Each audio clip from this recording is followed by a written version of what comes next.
नमस्कार दोस्तों, स्वागत है आपका रिंकेश प्राइन चैनल में। दोस्तों आज हम लोग देखने वाले हैं ह्यूमन ईयर के बारे में, यानी कि स्ट्रक्चर ऑफ ह्यूमन ईयर, या जिसे हम लोग कह सकते हैं एनाटॉमी ऑफ ह्यूमन ईयर। तो जैसे मैंने आपको पहले बताया था कि हम लोग एक सीरीज वाइज अभी हम लोग काम करेंगे। तो सबसे पहले सेंसरी ऑर्गन से मैंने शुरुआत किया था। तो सबसे पहला वीडियो जो मैंने बनाया था वो एनाटॉमी ऑफ ह्यूमन आई के ऊपर बनाया था, और उसके बाद कुछ 21 वीडियो मैंने जो बनाए थे वो आंखों के ऊपर जो अलग अलग कंडीशंस, अलग अलग डिसीजेज होती हैं वो उसके ऊपर मैंने वीडियोस बनाए हैं। आप चैनल विजिट करके वो वीडियोस देख सकते हैं, जिसमें हर अलग अलग जो कंडीशन है, अलग अलग जो सिचुएशन है वो किस तरीके से होती है, क्यों होती है, उसके कॉजेज, सिम्टम्स, थोड़ा बहुत ट्रीटमेंट के बारे में हमने बात किया है, बेसिक चीजें, मैनेजमेंट वगैरह जो है या फिर प्रिवेंशन जो है वो उसके बारे में मैंने बताया हुआ है। आज हम लोग बात करने वाले हैं ह्यूमन ईयर के बारे में। यहाँ से एक सीरीज शुरू हो जाएगा।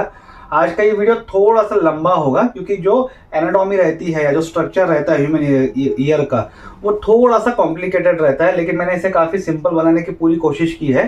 पर ये वीडियो हो सकता है थोड़ा सा लंबा जाए, तो पूरा वीडियो जरूर एंड तक देखिएगा, जिससे आपका ये जो कंसेप्ट है वो पूरा क्लियर हो जाएगा। ज्यादा मैं इसे ज्यादा डीप में मैं नहीं लेके जाऊंगा, पर सुपरफिशियली और जो इंपॉर्टेंट चीजें हैं वो आपको क्लियर करने की कोशिश करूंगा, जिससे आपका पूरा बेसिक कंसेप्ट जो है वो क्लियर हो जाएगा। तो ह्यूमन ईयर जो रहता है वो हमें पता है कि इसका जो सबसे मेन फंक्शन रहता है वो सुनने का रहता है, यानी कि हियरिंग का रहता है। तो हम लोग जो भी वेव्स आती हैं वो हम देखते हैं कि एक साइंटिफिकली ये देखा गया है कि जो 20 हार्ट्स के नीचे या फिर 20,000 हार्ट्स के ऊपर के जो वेवलेंथ रहते हैं, जो कि साउंड की जो वेवलेंथ रहती हैं वो हमारे कान सुन नहीं सकते हैं, लेकिन जो 20 हर्ट्ज और 20,000 हर्ट्ज के बीच की जो वेवलेंथ रहती हैं वो हम ह्यूमन ईयर या फिर जो हम इंसान हैं जो वो आवाज जो अच्छे से सुन सकते हैं। तो ये जो वेवलेंथ रहती है वो उसे क्या लेना और उसे नर्व सिस्टम में थ्रू पहुंचाने के हमें ये सेंसेशन देना कि हमें अभी कौन सी आवाज सुनाई दे रही है, क्या सुनाई दे रहा है। तो वो एक सेंसेशन यहां से जाता है, वो ब्रेन की तरफ जाता है। तो ये एक मेन उसका हियरिंग काम है। तो एंड में जब हम सबसे लास्ट में हम देख लेंगे तो किस तरीके से हियरिंग और किस तरीके से इसका बैलेंसिंग, मतलब जो दूसरा फंक्शन है हमारे ईयर का वो रहता है बैलेंस करना या फिर इक्विलिब्रियम, जो बॉडी का जो इक्विलिब्रियम जो रहता है उसे मेंटेन करने का काम जो ईयर करता है, या फिर ईयर का जो पूरा पार्ट जो है वो करता है। वो किस तरीके से करता है ये हम लोग सबसे लास्ट में समझने वाले हैं। सबसे पहले देखते हैं कि पार्ट्स ऑफ ईयर। तो पहले एक इंट्रोडक्टरी पार्ट ले लेंगे कि कौन से नाम है और कौन से पार्ट को क्या क्या बोला जाता है, फिर एक एक पार्ट के ऊपर थोड़ा सा बेसिक डिटेल समझते जाएंगे। तो सबसे पहले पार्ट्स ऑफ ईयर। तो ईयर जो रहता है वो पहले ये समझ लेते हैं कि जो हमारा ईयर रहता है वो टेम्पोरल बोन की जो पेट्रियस पार्ट रहता है, जो यहाँ पे हमने इसे टेम्पोरल बोन कहा जाता है, यहाँ पे उसका पेट्रियस पार्ट रहता है, वहां पे ये फिक्स रहता है, वहां पे उसकी पोजीशनिंग रहती है अंदर की तरफ। और बाहर की तरफ हम देखते हैं तो साइड ऑफ फेस की तरफ, ये जो चेहरा है उसके साइड की तरफ से ये दोनों साइड से रहते हैं। तो ये उसका एक पोजीशनिंग रहता है बाहर की तरफ और अंदर की तरफ, जो है मैंने आपको बता दिया। तो 3 हिस्सों में इसको डिवाइड किया गया है, इसके पार्ट्स को, या फिर ईयर का जो एनाटॉमी है उसको 3 हिस्सों में डिवाइड किया गया है। एक है आउटर ईयर या फिर इसे external part of the year भी कहा जाता है, एक है मिडल ईयर यानी कि middle part of the year इसे कहा जाता है, और एक है इनर ईयर यानी कि इसे इनर पार्ट ऑफ ईयर जो है वो कहा जाता है। सबसे पहले देखते हैं कि जो आउटर पार्ट है, ये जो दिखाई दे रहा है, ये जो पार्ट इसे जो है, और थोड़ा बहुत जो अंदर का कैनल जो है वो दिखाई दे रहा है, इसे क्या कहा जाता है वो पहले समझ लेते हैं। ये जो बाहर का हिस्सा जो दिखाई दे रहा है इसे कहा जाता है ऑरिकल यानी कि पिन्ना। इसे पिन्ना कहा जाता है, इस ऑरी से ऑरिकल और पिन्ना। ठीक है, डिटेल में बाद में कंटिन्यूएशन में हम लोग समझते जाएंगे। उसके बाद हम देखते हैं कि जो ये जो ट्यूब जैसा स्ट्रक्चर दिख रहा है, जो कैनल जैसा जो स्ट्रक्चर दिखाई दे रहा है, ये हमें यहाँ से भी दिखाई देता है, ये एक्सटर्नल पार्ट में आता है। ठीक है, इसे कहा जाता है एक्सटर्नल एकॉस्टिक मीटर्स या फिर एक्सटर्नल ऑडिटोरी मीटर्स, या फिर इसे ऑडिटोरी कैनल भी कहा जाता है। तो 3 नाम इसे दिए जाते हैं, external acoustic meatus, external auditory meatus या फिर ऑडिटोरी कैनल भी इसे कहा जाता है। इसके बाद हम लोग देखते हैं यहाँ पे है टिम्पेनिक मेम्ब्रेन या फिर टिम्पेनम, जिससे हम लोग कहते हैं कि जो कान का जो पर्दा रहता है वो ये यहाँ पे रहता है, जो ग्रीन कलर में मैंने बनाया हुआ है। तो ये इसका मेन फंक्शन क्या रहता है कि जो साउंड आती है उसके वेवलेंथ को लेना, उसको वाइब्रेट करके आगे पहुंचाने का काम। दूसरा ये क्या करता है, जो एक्सटर्नल पार्ट ईयर का रहता है और जो मिडल पार्ट रहता है उसे सेपरेट करने का काम भी ये करता है टिम्पैनम या फिर टिम्पैनिक मेम्ब्रेन, जिसे ईयर ड्रम भी जो है वो कहा जाता है, जो ग्रीन कलर से मैंने बनाया है, जो हम सीधे आम भाषा में जिसे कान का पर्दा बोलते हैं। ठीक है, अब आते हैं मिडल ईयर। तो मिडल ईयर में सबसे पहले लेते हैं कि ऑडिटरी ऑसिकल्स। ऑसिकल्स यानी कि बोन्स का ही एक नाम दिया जाता है, जिसे ऑसिकल्स बोला जाता है। तो ये ऑडिटरी ऑसिकल्स रहती है, मतलब ये सुनने में हेल्प करती हैं ऐसी हड्डियां। तो मैंने सबसे पहले जो वीडियो बनाया था वो इसके ऊपर बनाया था, एक छोटा सा वीडियो बनाया था 2 या 3 मिनट का, कि जो हमारे बॉडी में सबसे छोटी बोन्स रहती हैं वो कान के अंदर रहती है, स्टेप्स नाम की। कई लोग उसे स्टेपीज बोलते हैं, पर मैं प्रोनाउंसिएशन यहाँ पे स्टेप्स जो है वो करने वाला हूँ। प्रोनाउंसिएशन वेरी करता है पर्सन टू पर्सन। ठीक है, तो 3 बोन्स रहती हैं, ये जो दिखा है आपको, मेलियस, इनकस और स्टेप्स। MIS अगर भूल जाते हैं तो मिस जो एक एब्रीवेशन है, उस एब्रीवेशन से आप इसे याद कर सकते हैं, MIS। तो ये स्टेप्स जो रहती है वो हमारे बॉडी की सबसे स्मॉलेस्ट बोन जो है वो कही जाती है, मानी जाती है। तो ये वाइब्रेशन जो है वो आगे पहुंचाने काम करती हैं। दूसरा है ऑडिटरी मसल्स। कुछ मसल्स यहाँ पे रहते हैं जो कि ऑडिटरी पार्ट को या फिर जो हम सुनते हैं उसके लिए काफी रिस्पॉन्सिबल रहते हैं, और ये पार्ट्स को बनाने में हेल्प भी करते हैं। कैसे, ये देखिए, टेंसर मसल ऑफ टिम्पैनम या फिर मेलियस। तो यहाँ पे जो मेलियस आपको दिख रहा है या फिर टिम्पैनम, यहाँ पे एक मसल जैसा एक पार्ट दिखाई दे रहा होगा, तो ये इसे कहा जाता है टेंसर मसल। दूसरा है स्टेपेडियस या फिर स्टेप्स मसल। तो ये जो स्टेप्स यहाँ पे मैंने जो चौकोन का डब्बा बनाया है इस तरीके से, ये एक तरह का मसल्स रहता है जो कि आगे हेल्प करता है, जिसे कहा जाता है ऑडिटरी मसल, इसे कहा जाता है स्टेपेडियस या फिर स्टेप्स मसल। तीसरा है यूस्टेशियन ट्यूब। ये जो यूस्टेशियन ट्यूब आपको दिखाई दे रहा है, ये नेजोफ्रेंजियल ट्रैक, इसे ऑडिटरी ट्यूब भी कहा जाता है। तो ये नेजोफ्रेंजियल यानी कि ये नाक से जो है वो कनेक्टेड रहता है। तो जो इधर से जो हवा आती है और जो कान से जो ऑक्सीजन का जो एयर का प्रेशर आता है, ये दोनों कलेक्टिव होते हैं यहाँ पे। कहाँ पे? टिम्पैनिक मेम्ब्रेन यानी कि टिम्पैनम यानी कि ईयर ड्रम, यहाँ पे कलेक्ट होते हैं, और इसके थ्रू ये जो पर्दा रहता है ये वाइब्रेट होता है। अगर एक तरफ से एयर प्रेशर आएगा तो ये फट भी सकता है, या फिर इसका जो बैलेंस है वो हट भी सकता है। तो इसके लिए इधर से भी एयर प्रेशर और इधर से भी एयर प्रेशर ये काफी जरूरी रहता है, तो भी अच्छे से वाइब्रेट करता है, और इसका वाइब्रेशन फिर आगे मेलियस इनका स्ट्रेप्स के थ्रू आगे पहुंचाने का काम करता है। तो ये यूस्टेशियन ट्यूब भी, ये जो पार्ट है यहाँ का, ये भी मिडल ईयर का पार्ट है। तीसरा है इनर ईयर। इसमें 3 सेमी सर्कुलर कैनाल रहते हैं, एक वेस्टिब्यूल रहता है, एक कॉक्लिया रहता है। तो ये जो आपको दिख रहे हैं 1, 2, ये 3, ये राइट एंगल में खड़े रहते हैं, मतलब ये इस तरीके से रहते हैं। ये एक हो गया, ये दूसरा हो गया, ये हो गया तीसरा। तो ये राइट एंगल में रहते हैं इस तरीके से। तो एक इधर से रहेगा, एक इधर से, और एक ये इधर से। तो ये इस तरीके से तीनों रहते हैं, और ये सेमी सर्कल रहते हैं, पूरे सर्कुलर मोशन सर्कल में रहते हैं। तो ये कहीं ना कहीं ये जुड़े हुए रहते हैं, जिसकी वजह से इनका पूरा सर्कल जो है वो बना नहीं रहता है। तो ये राइट एंगल में एक दूसरे को ये कनेक्टेड रहते हैं। ठीक है, यहाँ पे दूसरा हमने दिया वेस्टिबुल, जो ये पार्ट है ना, ये है वेस्टिबुल पार्ट जो ग्रीन कलर में मैंने दिखाया है। और सबसे लास्ट में है कॉक्लिया, जो सर्कल में आपको दिखाई दे रहा है। ये जो फाइनल यहाँ पे जो पूरा जो हमारा ऑडिटरी पार्ट का जो भी हम लोग सुनते हैं वो फाइनली यहाँ से कलेक्ट होके इस जो नर्व है, ये नर्व का नाम है वेस्टिबुलर कॉक्लियर नर्व। ये 8th क्रेनियल नर्व है, जो कि आगे ब्रेन की तरफ जो है ये सेंसेशन लेके जाती है कि हमने अभी क्या सुना, जिसके पे ब्रेन जो है वो रिएक्ट करता है। ये एक सिंपल इंफॉर्मेशन थी पार्ट्स की। अभी डिटेल में इसके एक एक पार्ट के बारे में समझेंगे। अब यहाँ पे हम लोग देख लेते हैं सबसे पहले कि आउटर ईयर के बारे में, यानी कि जो ये बाहर का जो हिस्सा है ईयर का, उसके नाम क्या क्या है, वहां पे और क्या क्या रहता है, उसका फंक्शनिंग क्या क्या रहता है। तो जो बाहर का ये जो पोर्शन रहता है, इसे जिससे हम लोग कहते हैं ये वाला, इसे कहा जाता है ऑरिकल यानी कि पिन्ना। ठीक है, इसे पूरा जो पोर्शन जो है वो इसे ऑरिकल या फिर पिन्ना जो है वो कहा जाता है। ये है visible, is project from side of the heads.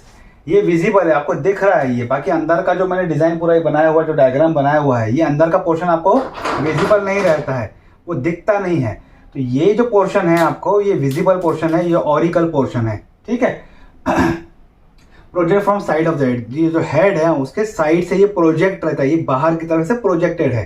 ठीक है, अब ये है फाइब्रोइलास्टिक कार्टिलेज। अब देखो कार्टिलेज क्या होता है, जब कोई बच्चा पैदा होता है तो उसकी जो बोन्स रहती हैं वो कार्टिलेजिनियस मटेरियल से बनी हुई रहती है, मतलब वो 100% बोन में नहीं रहती है। धीरे धीरे जैसे एज बढ़ती जाती है बच्चे की, तो वो बोन कैल्शियम की मदद से वो बोन्स फॉर्मेशन पूरा धीरे धीरे कर लेती है। तो ये एक कार्टिलेज ही है, मतलब 100% ये पूरा जो बोन है वो नहीं रहती है। तो ये एक कार्टिलेज रहता है, लेकिन ये फाइब्रो इलास्टिक कार्टिलेज रहता है। फाइब्रस क्या करता है, इसको थोड़ा सा थिकीनेस देता है, लेकिन ये इलास्टिसिटी नेचर भी इसमें रहता है। तो ये जो जैसे हम लोग हाथ लगाते हैं तो ये इलास्टिक रहता है, ठीक है, ये इस तरीके से ये इलास्टिक इसका नेचर रहता है। अब होता क्या है कि ये ये जो पिना है या जो ऑरिकल्स है, ये ह्यूमन बॉडी में हम देखते हैं कि हम लोग खुद होके इसको जब मूव करते हैं तब ये मूव होता है। अदरवाइज ये खुद देखा जाए तो खुद ये इमूवेबल रहता है, मतलब एक ही जगह रहता है, खुद मूव नहीं होता है। आपने गाय को देखा होगा, कुत्तों को देखा होगा, जो दूसरे मैमल्स रहते हैं, मोस्टली जो दूसरे मैमल्स देखे जाते हैं वो अपना कान जो है वो घुमाते हैं, या फिर हाथी को आपने देखा होगा एनिमल चैनल्स वगैरह पे, तो वो किस तरीके से घुमाते हैं। तो एक तो क्या रहता है, एक तो वो साफ भी करते हैं अपना कान का, दूसरी बात क्या करते हैं कि वो जो वेवलेंथ रहती है साउंड की, उस हिसाब से उसको एडजस्ट करते हैं, और उससे कभी अगर साफ करना हो या ढकना हो तो उसके लिए भी इसका ये वो इस्तेमाल करते हैं। तो ये उनके कंट्रोल में रहता है, लेकिन ह्यूमंस का देखा जाए तो ये उनके कंट्रोल में नहीं रहता है। अगर मैं चाहूँ तो ये इस तरीके से हिल नहीं पाएगा। अगर मैं पलके करना चाहूँ तो ये पलके मेरे कंट्रोल में है, मैं कर सकता हूँ उसे, लेकिन ये जो है ये अपने आप इस तरीके से मूव या इस तरीके से मूव नहीं होती हैं, ये ज़्यादातर इमूवेबल मानी जाती हैं, ठीक है। डीपली ग्रूव एंड रिजेस, मतलब क्या है, ग्रूव्ड है ये, इस तरीके से डीपली ग्रूव है, रिजेस है इसमें, जो ये जो ढलान उतार जो इस तरीके से दिखता है ना, ये इस तरीके से इसका जो कार्टिलेज का इसका शेप बना हुआ है। क्यों बना हुआ है इस तरीके का शेप, ताकि ये जो साउंड की जो वेवलेंथ रहती है वो उसे कैप्चर इस तरीके से कर सकता है। ये जो ग्रूव्स हैं ये हेल्प करते हैं वेवलेंथ को कैप्चर करने में, इसलिए इसका शेप इस तरीके से बना हुआ है।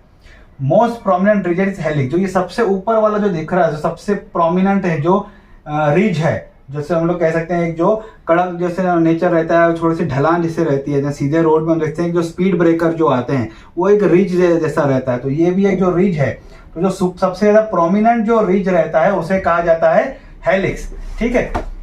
लोब्यूल, ये जो नीचे का जो पार्ट रहता है, ये यहाँ पे हम लोग कान तो टुचवाते हैं, जो बालियां वगैरह जैसे वो लोग कहते हैं वो पहनते हैं, तो ये जो लोब्यूल रहता है उसे ईयर लोब जो है वो कहा जाता है। इसे ये प्लायबल और एडिपोज टिश्यू रहता है, मतलब ये काफी प्लायबल रहता है, सॉफ्ट रहता है। ये देखिए किस तरीके से सॉफ्ट रहता है ये, है ना। यहाँ पे आप जरा देखो तो तकलीफ नहीं, यहाँ पे देखो तो आपको पेन ज्यादा महसूस होता है, पर यहाँ पे ज्यादा पेन महसूस नहीं होता है, क्योंकि जो एडिपोज टिश्यू है वो कुशन एक प्रोवाइड करती है उस पेन को। इसी वजह से जब भी हम लोग कान छिदवाते हैं तो ज्यादा हमें दर्द नहीं होता है, होता भी है तो कुछ समय के लिए होता है, ठीक है। उसके बाद यहाँ पे सिबेशियस ग्लैंड रहती है, स्वेट ग्लैंड रहती है। ये जो पोर्शन रहता है यहाँ पे सिबेशियस ग्लैंड रहती हैं, जो कि एक ऑयलीनेस स्टिकीनेस जो है वो एक जो सीबम जो रिलीज करती हैं वो यहाँ पे रहती हैं, ताकि वो कोई अगर छोटे मोटे माइक्रो जर्म्स फंगाई वगैरह आ जाते हैं तो यहाँ पे भी वो किल हो सकते हैं। छोटे हेयर्स भी रहते हैं जो कि इसे साफ करने में, छोटे छोटे जो इंसेक्ट रहते हैं उसे यहाँ से दूर रखने में हेल्प करते हैं। पीछे की तरफ से स्वेट ग्लैंड रहते हैं। अब यहाँ पे कभी भी देखिए, यहाँ पे आपको पसीना ज्यादा लगेगा तो ये जो पोर्शन रहता है यहाँ पे स्वेट ग्लैंड ज्यादा रहती हैं, ठीक है। कौंचा, ये जो कौंचा दिखाई दे रहा है, जो खड्डा आपको दिखाई दे रहा है ना, यहाँ पे खांचका इस तरीके का जो दिखाई दे रहा है कान के अंदर, आप देखते हैं ये जो ऑरिकल्स है उसके ऑरिकल्स के यहाँ पे एक खांचका दिखाई देता है, तो इस खांचके को बोला जाता है कौंचा। फाइन हेयर्स वगैरह रहते हैं, मैंने बता दिया। दूसरा है एक्सटर्नल एकॉस्टिक मीटर्स, या फिर एक्सटर्नल ऑल्टोरी मीटर्स या फिर ऑल्टोरी कैनल, ये वाला जो पट्टा है, ठीक है।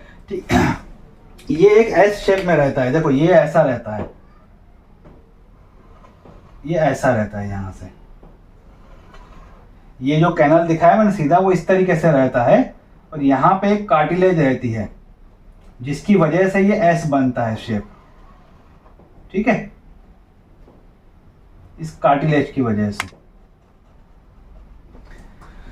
तो इट स्टार्ट फ्रॉम कौंचा, यानी ये कौंचा से यहाँ से शुरुआत होती है, जैसे ये खड्डा, यहाँ से ये शेप जो है वो शुरू हो गया, और ये ईयर ड्रम, ये जो ईयर ड्रम है, जैसे हम लोग टिम्पैनिक मेम्ब्रेन या टिम्पैनम जिससे हम लोग कहते हैं, जो कान का पर्दा बोलते हैं, तो वहां तक इसकी जो पोजीशनिंग रहती है, या फिर वहां तक ये इसकी लंबाई रहती है, ठीक है। ये एस शेप में रहता है, इस तरीके से स्लाइटली एस शेप जो है इसका कर्व रहता है ये। उसकी लेंथ अगर लंबाई देखी जाए तो 2.5 सेंटीमीटर की इसकी लगभग जो है वो लंबाई मानी जाती है। अब इसको भी दो हिस्सों में बांटा गया है, ये जो एक्सटर्नल एकॉस्टिक मीटर्स है या फिर जो ऑर्डिनरी कैनल, इसको भी दो हिस्सों में बांटा गया है, एक बाहर जो कार्टिलेज आउटर कार्टिलेजिनियस पार्ट है और इनर बोनी पार्ट है। देखो यहाँ से बोन शुरू हो गई अंदर से, यहाँ से अब हड्डी जो फील होती है, तो वहां से जो हिस्सा रहेगा वो बोनी पार्ट रहेगा। और जो बाहर थोड़ा सा है यहाँ पे जो कार्टिलेज स्किन है, जो ये कार्टिलेज है, ये जो इसके साथ जो कनेक्टेड पार्ट है उसे वो छोटा पार्ट रहता है, इससे आउटर कार्टिलेजिनस पार्ट रहता है। लेकिन ये पार्ट काफी ज्यादा इंपॉर्टेंट रहता है क्योंकि ये दरवाजा रहता है कान का, वहां से जो वेव्स जाती हैं। अब वेव्स जाएंगी तो हवा के जरिए जाएगी। अब हवा में सिर्फ आवाज ही तो नहीं है, उसमें माइक्रो ऑर्गेनिजम्स हैं, फंगाइज हैं, बैक्टीरिया हैं, अलग अलग जो कुछ फॉरेन पार्टिकल्स रहते हैं, पत्थर आ जाते हैं, कुछ कीड़े मकोड़े भी रहते हैं, तो वो भी यहाँ से जाते हैं। तो इसीलिए इसका एस पार्ट है, मतलब ये डायरेक्टली ऐसा सीधा जाके वो नहीं जा सकता है, यहाँ से इस तरीके से वो जाता है। और यहाँ पे जो रहता है कुछ चीजें रहती हैं जो उसे प्रोटेक्ट करने में हेल्प करती हैं। कौन सी चीजें रहती हैं? एक तो ये इनिशियल पार्ट है, शुरुआती पार्ट है ये आउटर कार्टिलेजिनस पार्ट। दूसरा ये थिक स्किन से बना हुआ है। यहाँ पे अगर आप कान को इस तरीके से अंदर डालोगे तो यहाँ पे कुछ आपको थिकनेस थोड़ा सा एक लगेगा, थोड़ा सा ऐसा कड़कनेस लगेगा और फिर आपको ऐसा एस शेप जैसा लगता है। यहाँ पे हेयर्स प्रेजेंट रहते हैं, छोटे छोटे हेयर्स रहते हैं। दूसरा सिबेशियस ग्लैंड रहते हैं। हेयर्स जैसे मैंने पहले बताया कि वो माइक्रो ऑर्गेनिजम्स को वहां पर रोकने में काम करता है। जैसे हमारे नेजल कैविटी में जो ये हेयर्स रहते हैं, तो ये बाहर के जो डस्ट वगैरह उससे प्रोटेक्ट करने का काम करता है ताकि वो हमारे नाक के अंदर ना चले जाए, फॉरेन पार्टिकल्स हमारे अंदर ना चले जाए। वैसे ही कानों के अंदर भी जो ये हेयर्स है ये प्रोटेक्शन का काम करते हैं माइक्रो ऑर्गेनिजम्स वगैरह से। सिबेशियस ग्लैंड सीबम रिलीज करती है, थोड़ा सा ऑयलीनेस जो हम लोग देखते हैं कि वो रिलीज होता रहता है जो हम लोग साफ करते रहते हैं, कान साफ करने में आपको देखते हैं। तो वो क्या करता है कि कोई अगर छोटे मोटे माइक्रो ऑर्गेनिज्म फंगाई वगैरह जो रिलीज होते हैं उसे वहां पे ही रोकते हैं, वो ऑयलनेस में वो चिपक के मर जाते हैं। उसके बाद यहाँ देखते हैं कि सेरुमिनस ग्लैंड सबसे इसमें आखिरी में, और ये है सेरुमिन यानी कि ईयर वैक्स, जो कि कान में जो वैक्स रहता है, जो वैक्स हम लोग अभी निकालते हैं, तो वो जो वैक्स यहाँ पे रहता है वो वहां से रिलीज होता है ग्लैंड के थ्रू, यानी कि सेरुमिनस ग्लैंड। वो डार्क येलोइश कलर रहता है या फिर एकदम ब्राउनिश कलर का जो रहता है, जो ज्यादा क्वांटिटी में वो जमा हो जाता है, उसके रेगुलर साफ नहीं करते हैं तो हम लोग, तो वो जमा हो जाता है। उसका काम भी है, ये सब चीजों का जो काम है, जो हेयर, सिबेशियस ग्लैंड और ये सेरुमिनस ग्लैंड, ये क्या करते हैं कि जो foreign particles, germs, micro organism इसको रोकते हैं कि कान के अंदर वो ना चले जाएं ताकि कान को डैमेज ना कर सकते हैं। ये हो गया यहाँ से इनिशियल पार्ट इसका, किसका? ये जो एक्सटर्नल एकॉस्टिक मीटर्स है उसका इंटरनल पार्ट, यानी कि जो जहां से बोन शुरू हो रही है, मतलब जहां से टेम्पोरल बोन पेट्रस का जो एरिया है, जहां पे ईयर अंदर से सेट रहता है पूरा, वहां से जहां से शुरुआत होती है तो वो से कहा जाता है इनर बोनी पार्ट। यहाँ पे सिबेशियस ग्लैंड और फाइन हेयर रहते हैं, तो अंदर से थोड़ा सा ऑयलीनेस और रिलीज होता रहता है और छोटे छोटे एकदम बारीक फाइन हेयर्स रहते हैं ताकि वो और प्रोटेक्शन का भी काम करते हैं, ताकि अगर कुछ पार्ट अगर बाहर के इससे अगर छूट गया है, कभी आंधी तूफान हवा एकदम से आ जाता है, वो उसको रोक देता है। बाद में फिर और अगर कुछ माइक्रो अगर चले गए हैं तो वहां पे इस तरीके से प्रोटेक्शन करता है वो। और साफ करने में भी, जब हम लोग कभी कान साफ करवाते हैं हेयर सैलून वगैरह में कहीं पे, तो वो अच्छे से या फिर हम देखते हैं कि जो ENT के पास, तो अच्छे से जब वो साफ किया जाता है हमारा कान, तो ये सब चीजें वहां से गंद जो है वो निकाला जाता है। और उसके जब हम लोग से एक टाइमली ट्रीटमेंट करवाते हैं, जब हमारे कान साफ करवाते हैं, तो हम अच्छे से जो आवाज है और अच्छे से हम लोग सुन सकते हैं। अब देख लेते हैं कि मिडल ईयर का जो पोर्शन है उसके बारे में समझ लेते हैं। तो मिडल ईयर, इसे टिम्पैनम एरिया भी कहा जाता है। ये यहाँ से जो टिम्पेनियम जो रहता है, टिम्पेनिक मेम्ब्रेन, यहाँ से लेके ये जो पोर्शन है इसे मिडल ईयर कहा जाता है। तो इसमें कौन से पार्ट रहते हैं, क्या उनका फंक्शनिंग रहता है, वो समझ लेते हैं। तो सबसे पहले टिम्पेनिक मेम्ब्रेन को समझ लेते हैं, जो कि ईयर ड्रम। तो ये टिम्पेनिक मेम्ब्रेन, जो ईयर ड्रम जिसे हम लोग कहते हैं, जो कि कान का पर्दा जिसे हम कहते हैं, तो ये थिन सेमी ट्रांसपेरेंट एक लेयर रहती है। It separates the middle ear from auditory canal. तो ये जो मिडल ईयर है और ये ऑडिटोरी कैनल है, जो है ना, ये जो कैनल है और ये जो मिडल ईयर है, इसे सेपरेट करने का भी ये काम करती है। ठीक है। अब सबसे पहले जो इसका पार्ट है मिडल ईयर का, वो है ऑडिटोरी ऑसिकल्स। ऑसिकल जिसे हम लोग बोन्स जो है वो कहते हैं। तो 3 तरह के बोन्स रहते हैं, मैंने पहले ही बताया। एक तो मेलियस, इनकस और स्टेप्स। और इसको शॉर्ट टर्म आप समझ सकते हैं या फिर इसको याद करने के लिए एब्रीवेशन जो है वो है MIS। ठीक है। ये MIS जो रहता है, मिस जिसे हम लोग कहते हैं, ये इसका एक शॉर्ट फॉर्म है इसको याद रखने के लिए। ठीक है। तो 3 टाइनी बोन्स रहती हैं, बहुत छोटी बोन्स रहती हैं ये, और सबसे छोटी बोन्स रहती है ये स्टेप्स, तो सबसे अंदर की रहती है, जो कि हमारे बॉडी की सबसे छोटी बोन्स जो है वो मानी जाती है। सबसे पहले देखते हैं कि मेलियस क्या है। तो मेलियस ये हैमर शेप में रहती है, हथौड़े के शेप में रहती है। तो इसका एक हैंडल रहता है और एक हेड रहता है। तो जो हैंडल रहता है उसका दूसरा नाम है मैनोब्रियम भी इसके कहा जाता है, और जो हेड है उसे कैपिटुलम भी कहा जाता है। तो ये मैंने अलग से बनाया हुआ है जो 3 बोन्स ये रहता है, ये मेलियस जो बोन है ये है उसका हैंडल और ये है उसका हेड, ठीक है। तो ये हैमर जैसा एक शेप रहता है इसका मेलियस का। तो ये जो इसका पोर्शन आप देख रहे हैं, जो इसका हैंडल है, वो हैंडल ये टिम्पैनिक मेम्ब्रेन जो रहती है, ये जो कान का पर्दा है उसके साथ यहाँ पे जुड़ी हुई रहती है, उसके साथ उसका जो हैंडल है जुड़ा हुआ रहता है। जब ये वाइब्रेट होती है तो ये जो हैंडल रहता है ये उसे हैंडल को वाइब्रेट करता है और फिर आगे वाइब्रेशन पहुंचाने में हेल्प करता है। तो ये जो हैंडल रहता है ये टिम्पैनिक मेम्ब्रेन के साथ जुड़ा हुआ रहता है, और ये जो मैंने एक लेयर बनाई है ये टिम्पैनिक मेम्ब्रेन की लेयर है, यहाँ पे नाम मैंने दिया हुआ है। दूसरा है इनकस, जो कि ये बीच वाली बोन है, ये है ना, इसका जो शेप है वो एनविल जैसा है। अब एनविल क्या होता है, मान लीजिए आपने कभी देखा होगा कि जो लोहे का काम वगैरह करते हैं तो एक नीचे एक सपोर्ट रखते हैं, वो उसके ऊपर जो कोई गर्म लोहे को अगर शेप देना हो, जो हथौड़ा मारते हैं, तो वो जो नीचे जो चीज रखी जाती है उसे एनविल कहा जाता है। वो एक प्रकार का औजारी जो है वो कहा जाता है। साथ ही ये प्री मोलार जो टूथ रहता है, हमारे दांत जो रहते हैं, उसके जैसा शेप भी जो है इसका लगता है। तो इसमें 3 तरह के पार्ट रहते हैं, एक तो बॉडी, एक है लॉन्ग प्रोसेस और एक शॉर्ट प्रोसेस। तो ये जो पोर्शन है इसे कहा जाता है बॉडी। ये रहता है जो छोटी सी प्रोसेस निकली है शॉर्ट प्रोसेस, और ये नीचे जा रही है ये है लॉन्ग प्रोसेस।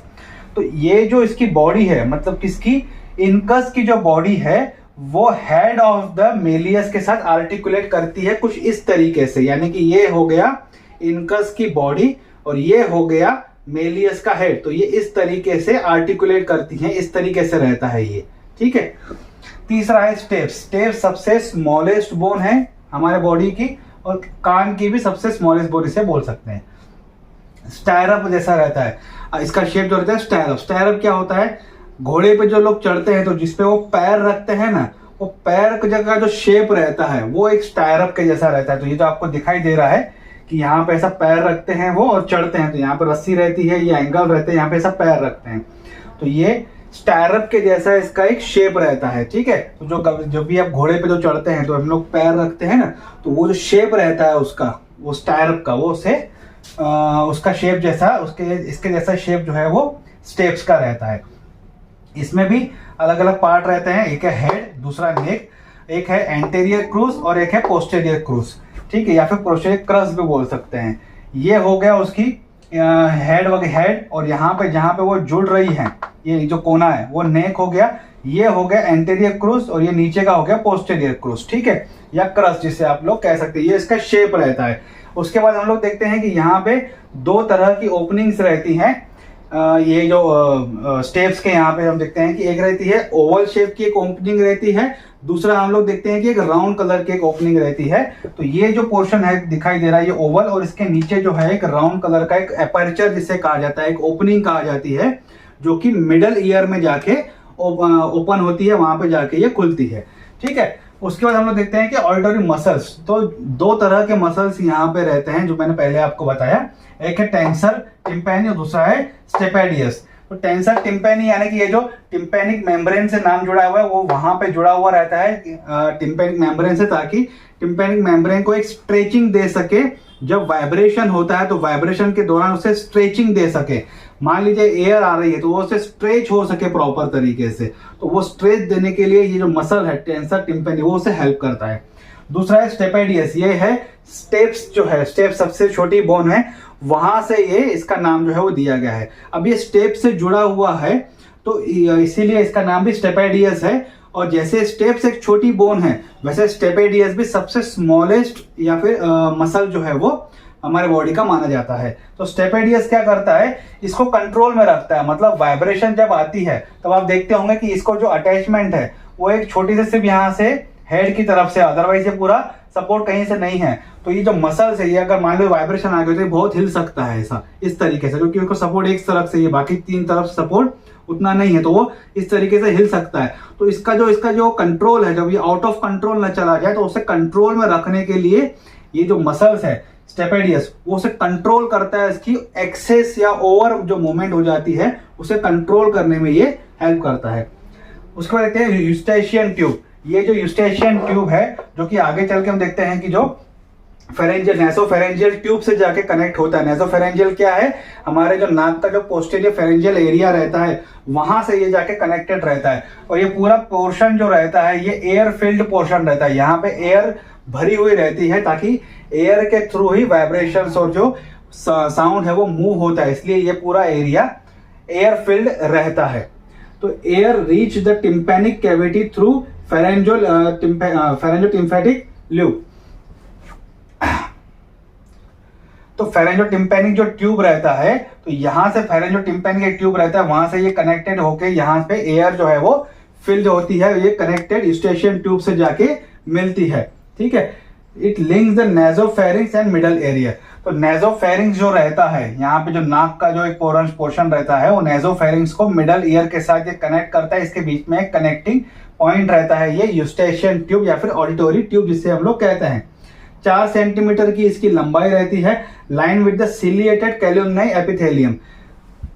अंदर से बारीक बारीक हेयर्स रहते हैं जिसे सीलिया कहते हैं, इसीलिए इसे सिलिएटेड कैल्युमनाई एपिथेलियम से माना गया है, क्योंकि ये जो सीलिया जो स्टमक के अंदर इंटेस्टाइन के जो सीलिया छोटे छोटे रहते हैं, हमने जो स्टमक का टॉपिक देखा था, तो छोटी छोटी जो सीलियाज रहती हैं वो यहाँ पे प्रेजेंट होती हैं, ताकि जो कोई अगर एयर में अगर गलती से भी कोई माइक्रोब्स या कुछ अगर बैक्टीरिया वायरस फंगा अगर आ गया है तो वो उसे वहीं पे ही स्टिक करती हैं, साथ ही एयर के मूवमेंट को फ्लो करती हैं, और एक जो गर्म एयर रहती है उसे ठंडा या नॉर्मलाइज करने में ये सीलियाज जो है वो काम करते हैं। तो ये उसका एक फंक्शन यहाँ पे रहता है।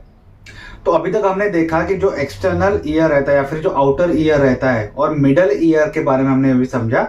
अभी हम लोग समझते हैं इनर ईयर के बारे में, जो कि मेन एक पार्ट रहता है जो हमारे ईयर्स का, जो कि हियरिंग और बैलेंसिंग में काफी ज्यादा इंपॉर्टेंट रोल प्ले करता है। ये जो आपको ग्रीन कलर में दिखाई दे रहा है वो मैंने यहाँ पे रेड कलर में और ब्लैक कलर में थोड़ा सा बड़े साइज में बनाया ताकि इसको समझने में काफी आसानी हो सके। तो इनर ईयर को लैब्रिंथ भी कहा जाता है और ऑरियस इंटरना भी कहा जाता है, ये उसके दूसरे नाम हैं। तो इसमें 3 पार्ट रहते हैं, एक है 3 सेमी सर्कुलर कैनल, एक है वेस्टिब्यूल और तीसरा है कॉक्लिया। ये जो ग्रीन कलर के आपको 3 दिखाई दे रहे हैं सेमी सर्कुलर, यहाँ पे वेस्टिब्यूल रहता है, और ये कॉक्लिया जो मैंने यहाँ पे बनाया हुआ है ये इस तरीके से आपको दिखाई दे रहे होंगे। 3 तरह के 3 सेमी सर्कुलर कैनल, साथ ही ये एक वेस्टिब्यूल और ये कॉक्लिया, जो कि स्नेल स्ट्रक्चर, जो स्नेल रहता है उसके स्ट्रक्चर के जैसा इसका जो स्ट्रक्चर जो है वो रहता है। तो इसके बारे में हम लोग अभी डिटेल में समझने वाले हैं। तो मैंने जैसे आपको बताया था कि ये जो 3 सेमी सर्कुलर कैनल्स रहते हैं वो कुछ इस तरीके से रहते हैं, ऐसे और ऐसे। तो इसे 3 सेमी सर्कुलर क्यों बोला जाता है? यहाँ से लेके यहाँ तक जाते हैं, फिर यहाँ से दूसरा शुरू होता है, फिर यहाँ से तीसरा शुरू होता है। तो डिटेल में इसके बारे में फिर आगे समझेंगे। ये जो इनर ईयर है इसे कहा जाता है sensory organ of hearing and balance. Main यही रिस्पॉन्सिबल रहता है हमारे हियरिंग के लिए, जो हम पूरी आवाज आती है, और एक बैलेंस के लिए। तो यहाँ तक हमने जो देखा कि ये जो आ रहा है प्रॉपर आवाज आ रहा है, उसको जो कुछ प्योरिटीज वगैरह इम्प्योरिटीज है उसे रोकने का काम करता है, ये वाइब्रेट क्रिएट करने का काम करता है मिडल ईयर, और आगे एक सेंसेशन और एक वाइब्रेशन प्रोवाइड करने का काम है, और फाइनल जो डिसाइड करता है हमारे बैलेंस और जो हियरिंग है वो मिडल ईयर, जो इनर ईयर है वो डिसाइड करता है, और फिर वो आगे जो 8th क्रेनियल नर्व है वो वहां पे जो ये सेंसेशन है आगे पास करता है, ताकि वो ब्रेन की तरफ जो है वो सेंसेशन ले जा सके, उसके हिसाब से ब्रेन जो है वो रिएक्ट करता है। ठीक है, it is a network of fluid filled channels and cavity. ये एक नेटवर्क है पूरा, जहां पे अलग अलग कैविटीज हैं और ये फ्लूइड से भरी हुई एक चैनल है पूरा। ठीक है, तो ये एक इसमें कैविटीज और फ्लूइड जो रहते हैं इसके अंदर पूरा भरा हुआ रहता है।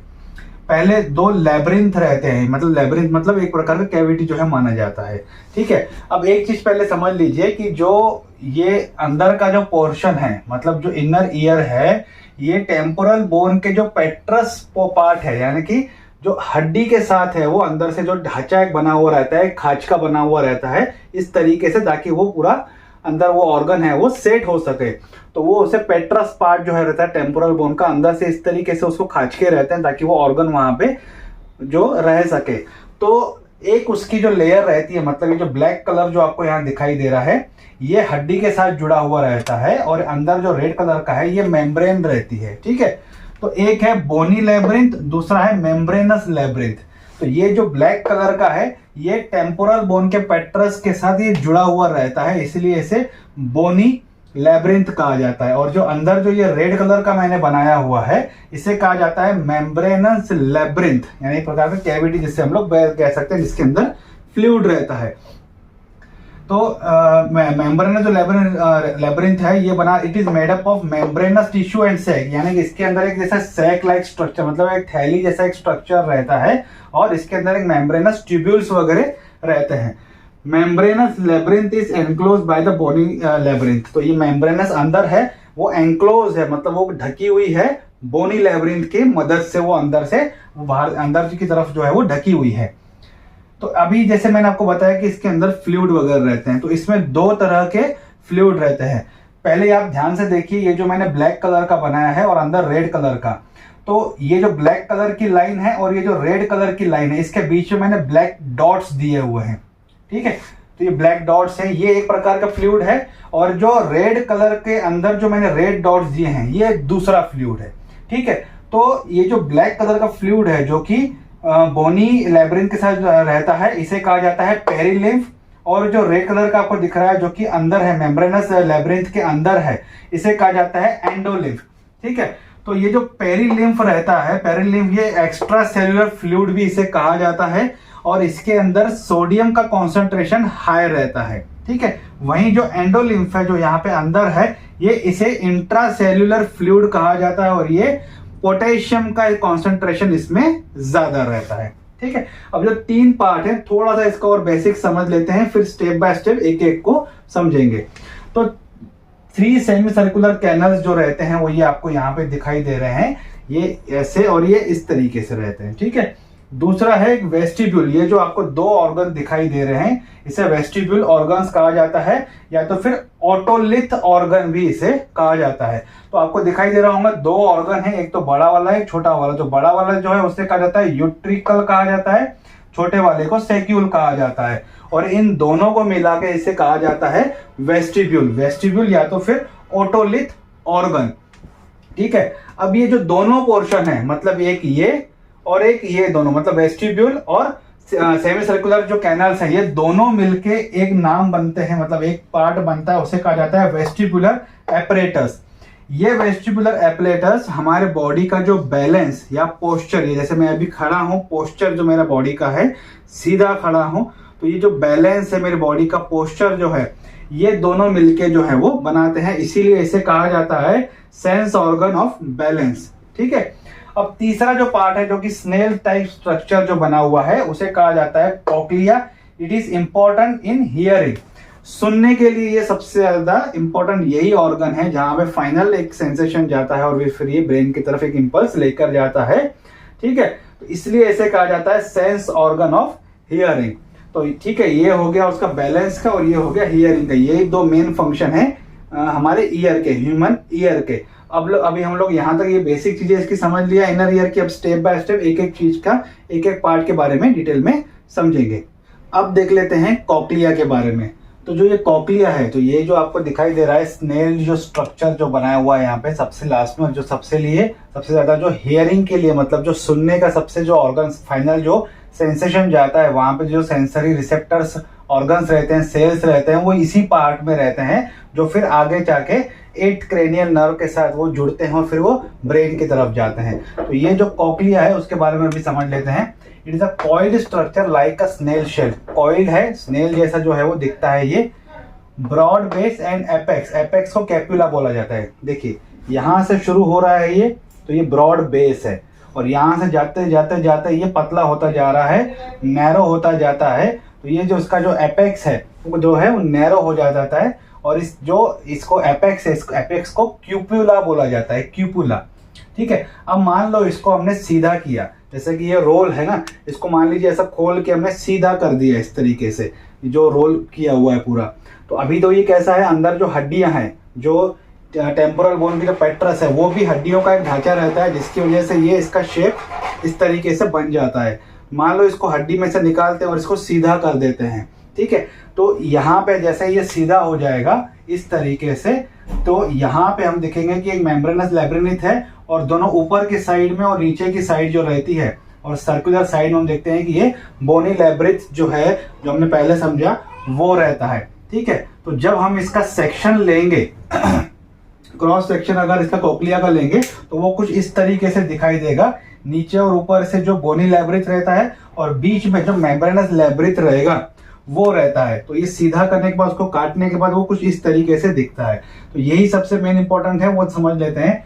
तो एक तो है इसका स्केला वेस्टिबुला, दूसरा है स्केला मीडिया, स्केला मीडिया को कॉक्युलर डक्ट भी बोलते हैं, और तीसरा है स्केला टिम्पैनी, ठीक है। तो ये स्केला वेस्टिबुला सबसे ऊपर, सबसे नीचे स्केला टिम्पैनी, और जो मीडिया मतलब मिडल में जो आएगा तो उसका स्केला मीडिया जो है वो नाम दिया गया है। तो ये जो दोनों पोर्शन है आपको दिखाई दे रहा है, इसको बोनी जो लैब्रिन्थ है वो है, और बीच में जो है वो मेम्ब्रेनस लैब्रिन्थ जो है वो रहता है। तो अगर बोनी लैब्रिन्थ है तो इसमें फ्लूइड कौन सा रहेगा, पेरिलिम्फ रहेगा, दोनों में पेरिलिम्फ। और जो मिडल वाला रहेगा जिसमें मेम्ब्रेनस लैब्रिन्थ है, तो उसमें फ्लूइड कौन सा रहेगा, एंडोलिम्फ। तो ये जो मिडल पोर्शन है कुछ ट्रायंगुलर पोर्शन रहता है, और इसके बेस में एक बेसिलर मेम्ब्रेन रहती है।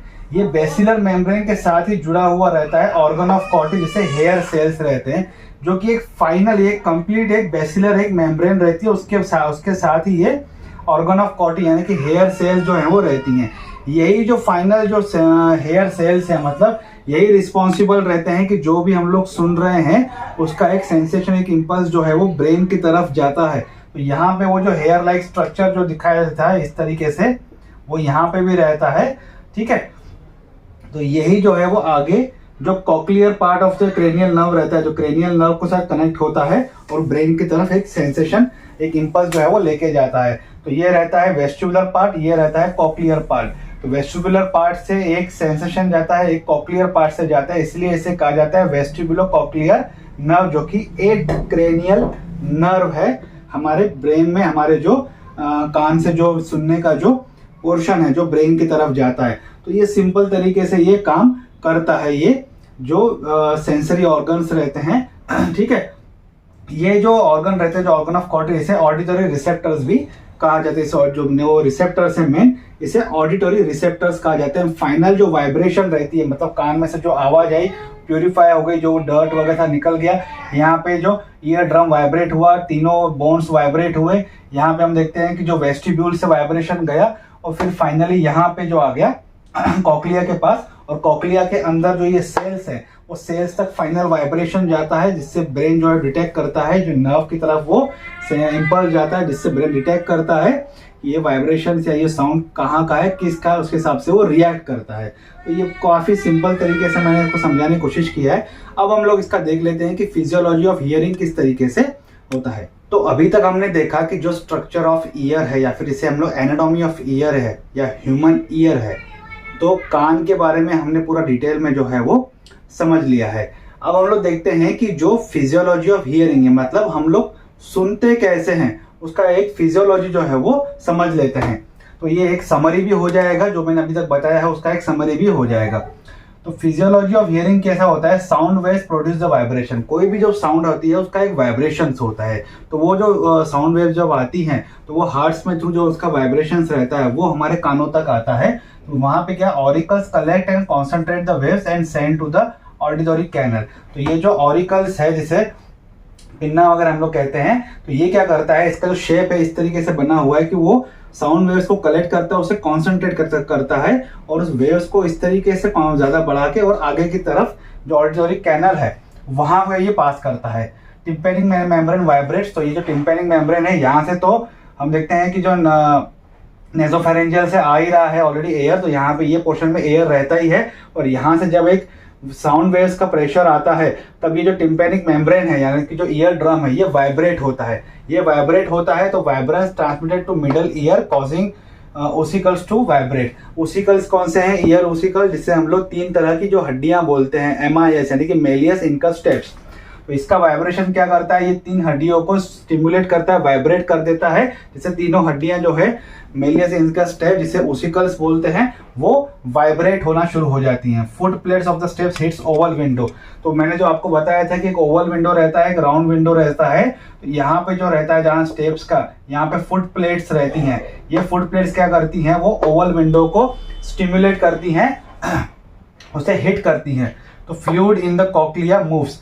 तो जो यहाँ पे जो कॉक्लिया में जो फ्लूइड है, वो मूवमेंट उसकी शुरू हो जाती है।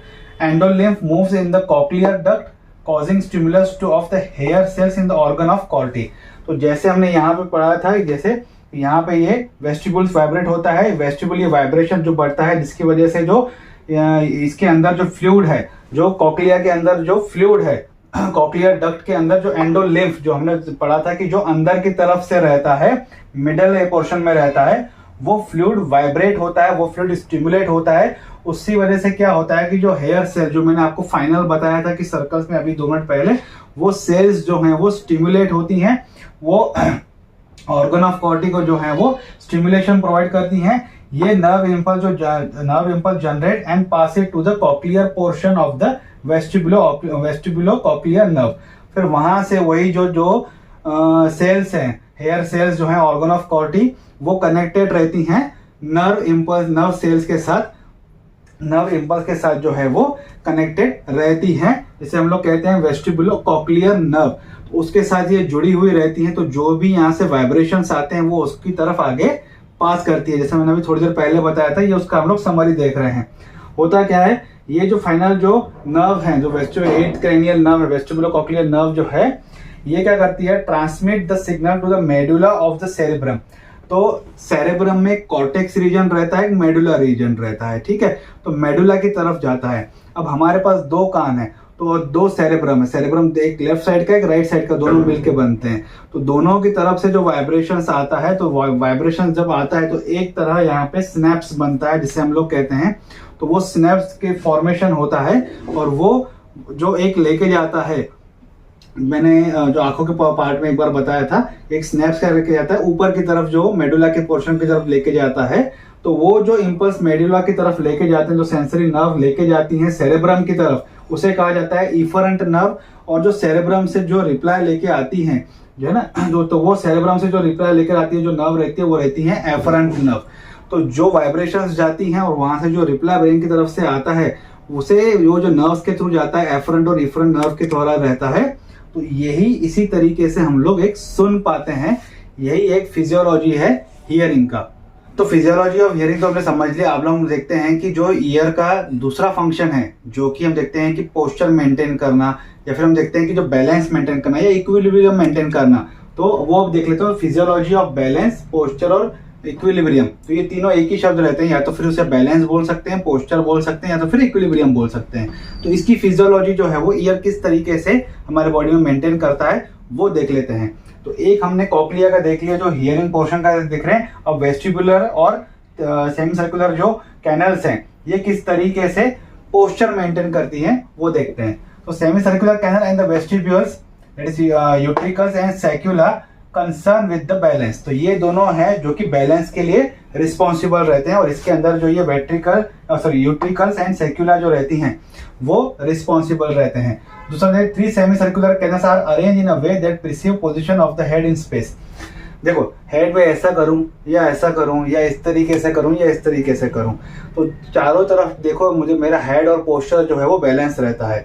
तो ये जो 3 वेस्टिबुलर कैनल्स रहती हैं, इनका 90 डिग्री पे जो एंगल बना होता है, राइट एंगल जो बना हुआ रहता है, वो इस तरीके से अरेंज रहता है कि जो स्पेस में मेरा हेड जो है, इसको दाएं बाएं ऊपर से तो कोई सपोर्ट है नहीं, ये स्पेस में ही है, ये लगभग ये नीचे से भले सपोर्ट है, पर ये इस तरीके से अगर यहाँ से मूव हो रहा है इधर उधर, तो इसका जो बैलेंस है वो इस तरीके से जो मेंटेन होता है, वो ये 3 सेमी सर्कुलर जो कैनल्स हैं वो मैनेज जो है, वो अरेंज जो है वो करती हैं, ठीक है।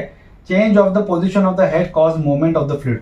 अब ये चेंज होता है इस तरीके से, अगर ये मूव होता है अगर हेड, तो अंदर का जो फ्लूइड है वो भी थोड़ा सा हिलना शुरू कर देता है। इसके अंदर जो फ्लूइड रहता है ठीक है, दो तरीके के फ्लूइड, पेरिलियम फ्लूइड और एंडोलियम फ्लूइड जो है वो पहले हम समझ चुके हैं। ये फ्लूइड रहते हैं, ये मूव होना शुरू कर देते हैं। तो ये मूव होना शुरू करते हैं तो जो हेयर सेल्स यानी कि जो सेंसरी रिसेप्टर्स रहती हैं, जो कि रहती हैं यूट्रिकल, सेक्युला, एम्प्यूला में, वो बेंड होती हैं और स्टिमुलेट होती हैं। ठीक है, तो जैसे मैंने बताया था कि ये जो हेयर्स रहते हैं, ठीक है, ये इस तरीके से रहता है और ये हम लोग अभी खड़ा हूं तो ये सीधे ही रहेंगे, पर अगर मेरा हेड अगर इस तरीके से मिलता है या बॉडी से, तो ये बैंड हो जाते हैं। ये हेयर्स जो है वो इस तरीके से बैंड हो जाते हैं नीचे की तरफ। तो ये इसमें भी सेंसरी रिसेप्टर्स रहते हैं, ये हेयर सेल्स रहते हैं जो कि यूट्रिकल, सेक्युलर यानी कि वेस्टिबुलर पार्ट है, और जो 3 सेमी सर्कुलर कैनल्स हैं इसमें भी रहते हैं। तो ये पहले हम लोग समझ चुके हैं। ठीक है, तो ये जो हेयर सेल्स रहती हैं ये स्टिमुलेट हो जाती हैं और फिर उस हिसाब से जो बॉडी का पोस्चर है वो मेंटेन करती हैं। तो the nerve impulse generate and joins the vestibular part of the vestibular ocular nerve. तो यहाँ से एक नर्व इंपल्स जाता है, वो जो सेल्स हैं, हेयर सेल्स हैं, वही एक फाइनल जो सेंसेशन या जो इंपल्स है वो लेके जाते हैं नर्व की तरफ। तो वो एक इंपल्स जो है वो जो वेस्टिबुलर नर्व है, ठीक है, दो तरीके के नर्व है, एक तो कॉक्लियर नर्व और एक वेस्टिबुलर नर्व, दोनों मिलके एक नर्व बनाती हैं वेस्टिबुलो कॉक्लियर नर्व। तो जो वेस्टिबुलर पार्ट है वो हेयर सेल से एक इंपल्स रहता है कि अभी बॉडी हिल रही है या हेड हिल रहा है, तो उस हिसाब से जो हेयर सेल से जो इंपल्स आता है उस हिसाब से वो बॉडी को एक इंपल्स जो ब्रेन की तरफ लेके जाते हैं। तो ये जो इंपल्स है वो कहाँ जाता है, जो transmit to the cerebellum of then to cerebrum. तो पहले सेरेबेलम में जाएगा, छोटे दिमाग में, फिर वो सेरेब्रम में जाएगा। तो होता क्या है, जो आंखों की तरफ से एक इंपल्स आता है, कानों की तरफ से आता है और जो जॉइंट्स की तरफ से आता है, वो तीनों जो नर्व्स हैं वो एक साथ जाते हैं और ब्रेन की तरफ जाते हैं, जो सेरेब्रम, देन सेरेब्रम की तरफ जाते हैं। उसके बाद जो है वो ये तीनों जो नर्व हैं मिल के बॉडी का जो पोस्चर है वो बैलेंस जो है वो बनाने में हेल्प करते हैं। तो ये एक पूरा वीडियो था। ये वीडियो थोड़ा सा लंबा ही रहने वाला था क्योंकि इसमें पूरा डिटेल मैंने एनाटॉमी ऑफ ईयर के बारे में, physiology of hearing, physiology of balance जो है वो पूरा समझाया है। तो मैं पूरी उम्मीद करता हूँ कि मैंने काफ़ी सिंपल तरीके से, ये जो टॉपिक है थोड़ा बहुत कॉम्प्लिकेटेड इससे माना जाता है, काफ़ी सिंपल तरीके से मैंने इसको समझाने की कोशिश की है। आज का टॉपिक यहीं तक था। आई होप आपको आज का वीडियो अच्छा लगा होगा। वीडियो अच्छा लगे तो लाइक और शेयर जरूर कीजिएगा। अगर आप कोई कमेंट है तो कमेंट बॉक्स में कमेंट कर सकते हो। मुझे इस चैनल को सपोर्ट करने के लिए प्लीज़ सब्सक्राइब कीजिए। Thank you.